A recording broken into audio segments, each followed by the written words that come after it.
El siguiente segmento tiene contenido o opinión. La entrevista en A Primera Hora. Analizamos los hechos del momento junto a sus protagonistas.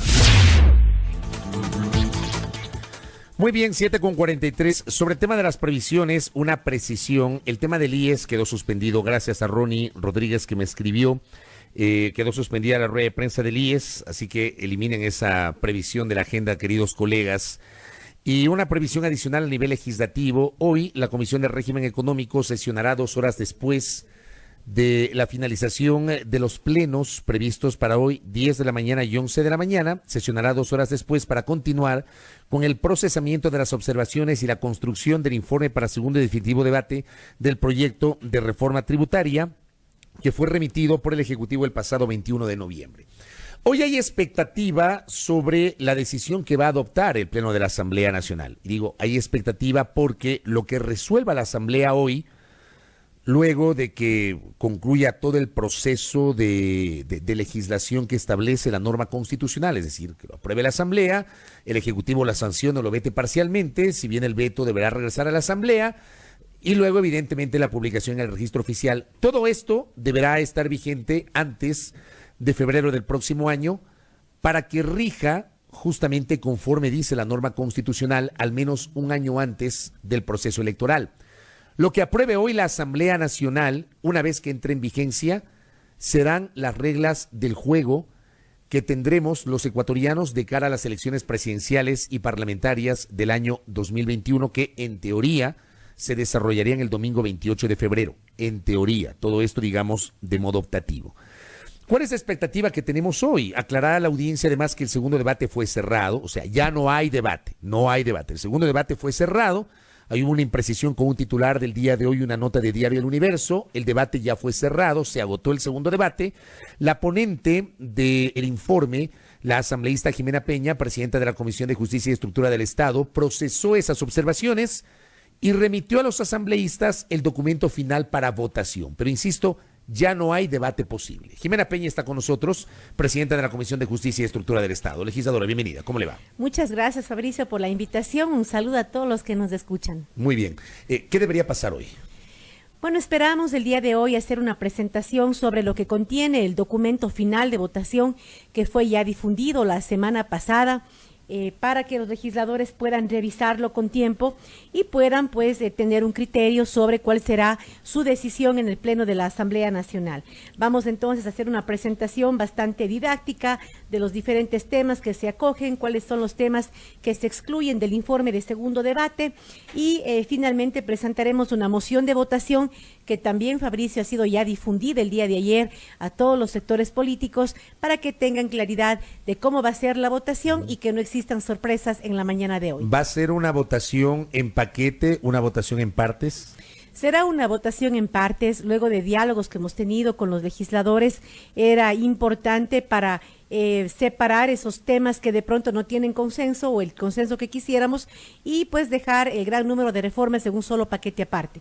Lo que hemos decidido votar aparte es entonces el método de asignación de escaños y el tema de paridad y jóvenes, aunque creo que en esa votación también yo espero tener unanimidad de acuerdo a lo que han manifestado algunos sectores políticos, sin embargo se votaría aparte. Es decir, entonces... Hablamos de 3 votaciones. 3 votaciones, en realidad 4. Primero se vota la forma de votación. Okay. Esa es la primera moción, la forma de votación, ¿de acuerdo? Luego se vota el gran paquete de reformas, luego de eso se votará el tema de paridad y jóvenes y finalmente el artículo relacionado al método de asignación de escaños.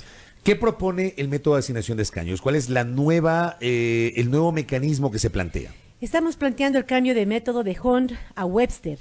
Si bien entendemos que los dos métodos son proporcionales, hemos acogido el clamor de varios legisladores que públicamente han denunciado, no ahora, Fabricio, sino durante muchos años, la falta de, digamos, de proporcionalidad del método de Hunt, cuando veíamos que habían provincias en las que una organización política sacaba un 50% de la votación y asumía el 75% de los escaños. Si este cambio ayuda entonces a que una organización política tenga el número de escaños que realmente corresponda a su porcentaje de votación, creo que estamos promoviendo una democracia más justa y más incluyente también. El método va acompañado también de un cambio de la forma de votación, entiendo. Quisiera que me confirme si efectivamente se propone eliminar ese sistema de votar por personas de entre listas y migramos o retornamos al método que estuvo vigente hasta las elecciones parlamentarias de 1996 de votar en plancha. Así es, Fabricio. Un eje transversal en esta reforma es el fortalecimiento de las organizaciones políticas. Y creo que también en ese sentido el cambio de papeleta, de forma de votar, de inmigrar de una lista abierta que pues promueve el personalismo a una lista bloqueada y cerrada o voto en plancha, que lo que aspira es generar que el ciudadano pueda votar por un proyecto político, por una propuesta, más no necesariamente por una persona. Creo que ese es una arista que toca algunos temas de la reforma y que finalmente se complementa con este mecanismo de votación, insisto, que va orientado hacia promover un voto más orientado hacia una propuesta. Por ejemplo, que se complementa también con la obligatoriedad de debates. Por ejemplo, hoy día acababa de venir en una entrevista un ciudadano, comentaba que se vote no por el cantante, no por la figura famosa, sino por la propuesta.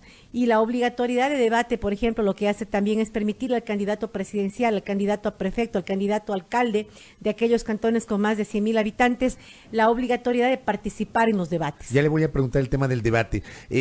Sobre este tema del sistema de votación. Yo recuerdo, y esto digamos fue materia inclusive de una consulta popular en el año 97, en el año 97 el país se pronunció porque se elijan a las autoridades pluripersonales por listas o de entre listas. El argumento era que elegir por listas implicaba votar por la lista, evidentemente. Yo suscribo esa forma de votación y lo he dicho públicamente en múltiples ocasiones. Yo creo que el voto por personas desnaturalizó el voto ideológico y debilitó el régimen de partidos, pero yo recuerdo que en el año 97 el argumento era que dentro de las listas ponían allí un montón de gente desconocida o simplemente funcional para rellenar las listas, y que el voto personalizado le permitía a la gente votar por quien consideraba debía votar, por los mejores. Esa al menos era la teoría. ¿No estamos volviendo a lo mismo? Bueno, si fue una teoría, se ha puesto en práctica y vemos realmente que no ha tenido un mayor efecto. Además, las organizaciones y partidos políticos de por sí promueven el voto en plancha, y el tema o la posibilidad de votar a través de una lista abierta también lo que hace es generar un canibalismo incluso dentro de los mismos candidatos de la lista. Usted cuando va a los cantones y ve las campañas de concejales, resulta que en vez de tener una campaña por propuesta del alcalde y su equipo de concejales, usted termina viendo una propuesta o campañas individuales por cada concejal. Lo propio pasa en las elecciones de asambleístas. Es decir, esta posibilidad de votar entre listas genera un fenómeno de canibalismo dentro de los mismos compañeros de la organización política que están participando en una sola lista. Y en el momento que llegan ya, luego de ser electos, hay ya fracciones internas, incluso que a veces son difíciles de superar en el ejercicio legislativo. Correcto. Ahí me queda claro. Entonces, Jimena Peña nos confirma que en el documento se plantea volver al voto en plancha. Vamos al tema del debate. ¿Se obligará a que haya debate entre candidatos presidenciales en segunda vuelta o no? ¿O eso no fue considerado en el informe? En realidad es en primera y segunda vuelta la obligatoriedad del debate, ¿no? ¿Qué dice la norma exactamente para el tema del debate? Que 3 semanas previo al día de la elección tendrá que haber los debates obligatorios para elecciones presidenciales, para elecciones de prefectos y para aquellos cantones donde hayan más de 100,000 habitantes. Ahí es obligatorio el debate y los candidatos están obligados a participar. Caso contrario, será considerada una infracción muy grave, no es cualquier infracción, muy grave. Porque digo, en el año 2017 hubo... Yo no les llamo debates, ¿no? O sea, entre una gran cantidad ahí de candidatos en primera vuelta hubo diversos espacios para generar estos foros. Yo al menos no lo concibo como debate, o no lo concebí en ese momento como debate, pero digo, estuvieron presentes casi todos los candidatos. Pero para segunda vuelta, los finalistas, el actual presidente Lenín Moreno y Guillermo Lasso, no debatieron. Si esta norma entra en vigencia, ¿los finalistas también estarán obligados a debatir? Aquellos que quieren finalistas y de cara a la segunda vuelta estarán obligados a debatir. Así es, deben debatir sobre las propuestas que hacen pues en relación a su plan de trabajo, precisamente porque queremos que los ciudadanos no voten precisamente por el candidato que le da dádivas o que invita al gran artista en su cierre de campaña. También un tema para eliminar los excesos, por ejemplo, de gastos de campaña, Fabricio. La norma hace un esfuerzo para evitar esos excesos, para precautelar los fondos públicos, para que los mismos no sean usados en época de campaña electoral. Asimismo, la eliminación de que se contraten artistas internacionales durante las campañas electorales, gastando recursos importantes que nadie sabía de dónde provienen. Creo que la norma hace un gran esfuerzo precisamente para promover que el ciudadano vote informado a través de candidatos que tengan la obligatoriedad de debatir y a su vez también hace un esfuerzo grande para transparentar la política y disuadir, tratar de evitar esos casos que se han visto que realmente dejan una sombra de duda sobre la clase política. Creo que esta es una gran oportunidad para que la Asamblea le dé una muestra clara al país de que queremos apostarle al futuro, que queremos apostarle a los jóvenes, a la inclusión de las mujeres, a una renovación, a una norma que prevenga los hechos que han sido ya de conocimiento público. Con esta norma entonces ya los candidatos, los finalistas no podrán hacerse los locos. Y le hago esta reflexión porque la última vez que hubo un debate entre dos finalistas fue en 1984. Resulta que desde el año 84 no hemos tenido debate entre dos finalistas de un proceso electoral presidencial. Con esta norma en 2021 sí estarán obligados a tener un debate. Así es, en el caso de elecciones presidenciales es mandatorio, tendrán que debatir en la primera y segunda vuelta. Eso es. A mí más me preocupa el tema de la segunda vuelta. Lo de la primera vuelta, digamos, sí ha ocurrido, se lo ha manejado de diversas formas, pero para la segunda vuelta han eludido sistemáticamente. Bueno, ahora se los encuentra finalistas. ya claramente legislado, será una responsabilidad del Consejo Nacional Electoral en coordinación con la academia, con las organizaciones sociales que se deban organizar estos espacios que serán mandatorios. ¿Qué pasa o qué plantea sobre el tema de reelección la reforma al Código de Democracia? En relación a la reelección, lo que hacemos es, por ejemplo, establecer la obligatoriedad para que una persona que se reelija tenga que salir con una licencia sin sueldo obligatoria a partir del inicio de la campaña. Ya no es optativo, es obligatorio. Es obligatorio desde el inicio de la campaña. Licencia sin sueldo. Así es, licencia sin sueldo. Eso se establece en el tema de reelección. Realmente no hay mayor cambio en eso. Ese es el único tema que en relación a reelección se está cambiando. Yo le hago el tema le planteo el tema de la reelección porque ayer estuvo aquí en esta mesa de trabajo Fausto Camacho, consultor electoral, ex integrante del Consejo Nacional Electoral, y él planteaba una alerta que yo le quiero consultar a Jimena Peña en esta mañana. Decía que, por ejemplo, hay una suerte de norma para bypassear el pronunciamiento popular respecto de la reelección.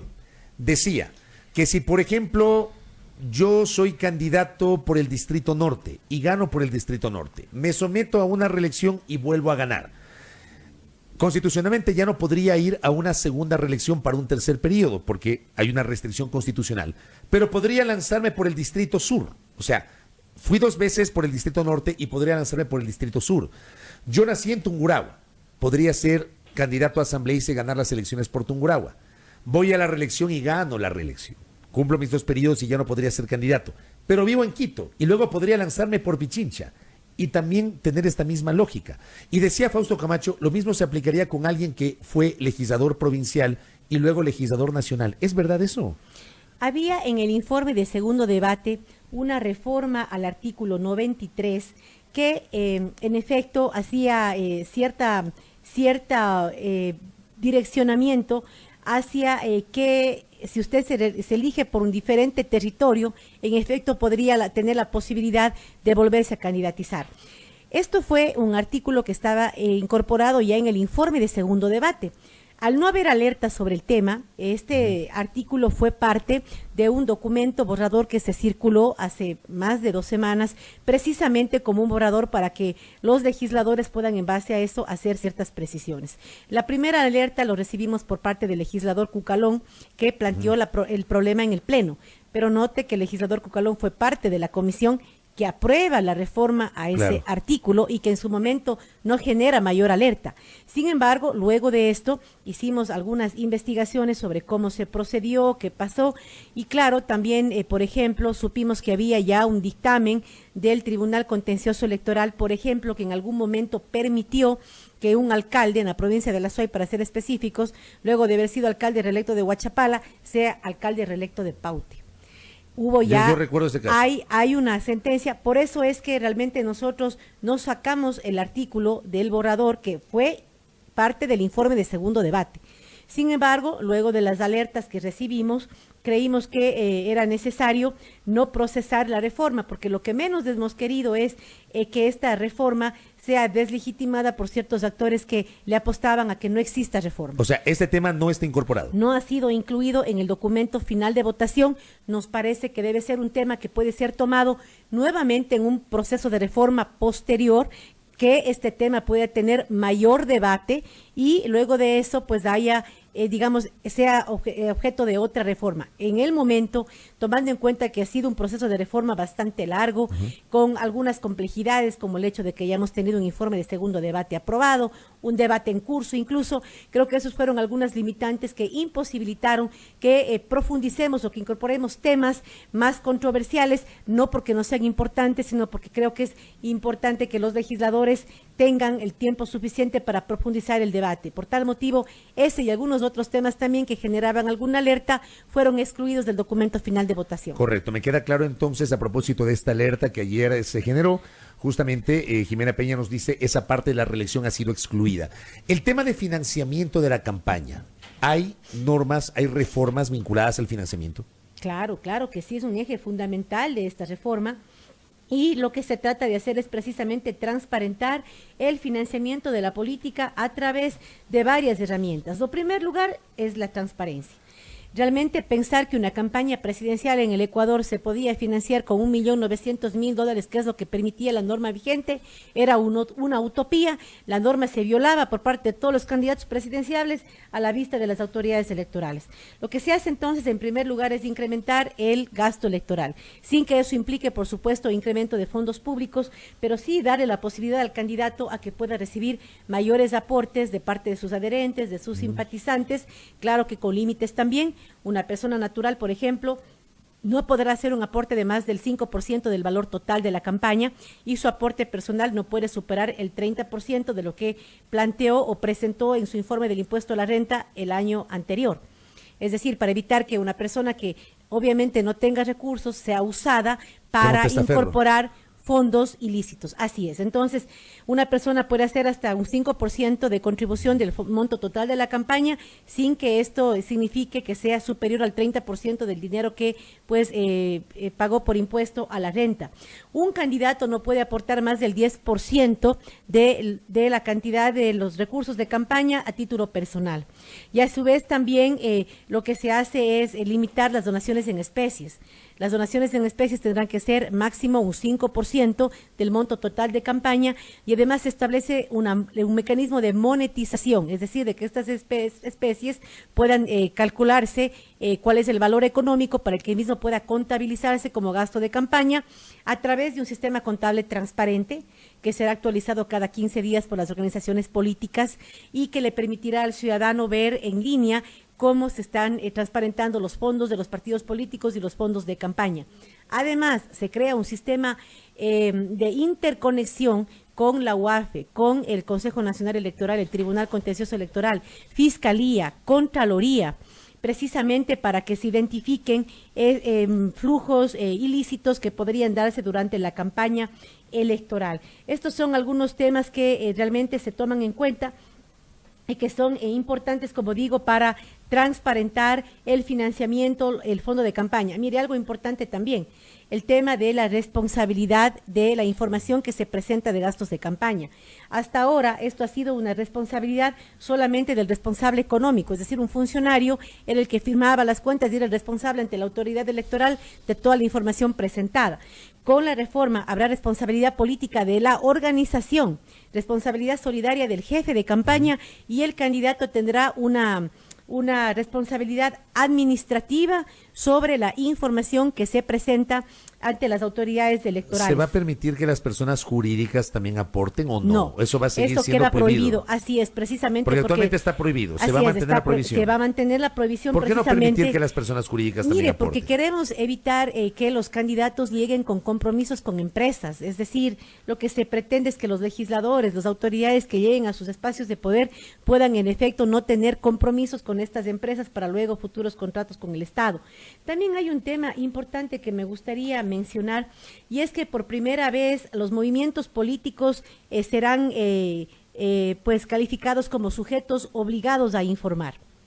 Esta posibilidad hace que la UAFE pueda monitorear, digamos, todas las actividades de las organizaciones políticas para garantizar la licitud de los fondos que reciben las mismas, y además establecerá una unidad complementaria antilavado en el Consejo Nacional Electoral, precisamente para poder viabilizar la implementación de todo este sistema de interconexión de datos que está planteando la reforma.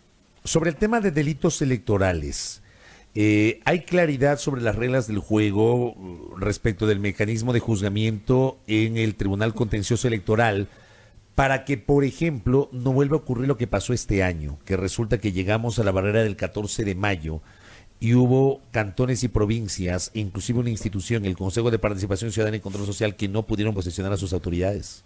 Mire, precisamente una de las debilidades de la norma vigente ha sido la debilidad del título cuarto del Código de la Democracia.